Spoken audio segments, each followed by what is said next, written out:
ম্যারাথনে অংশগ্রহণ করতে পেরে কেমন লাগছে? খুবই ভালো লাগতেছে।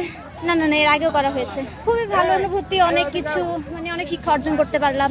কারণ প্রতিনিয়তই তো এখানে ম্যারাথন হচ্ছে। এখন নিজে অংশগ্রহণ করতে পেরে অনেক ভালো লাগতেছে যে ফিনিশ করতে পেরেছি, এই আর কি। নারীদেরকে ঘরবন্দি করে রাখছে কারা? অবশ্যই এক শ্রেণীর আলেমরা, মোল্লারা, তারাই তো এদেরকে ঘরবন্দি করে রাখছে। বাট আমাদের যদি আমরা 1400 বছর আগের যদি আমরা ইসলামকে দেখতে যাই, তখন কিন্তু নারীরা ঘরবন্দি ছিল না।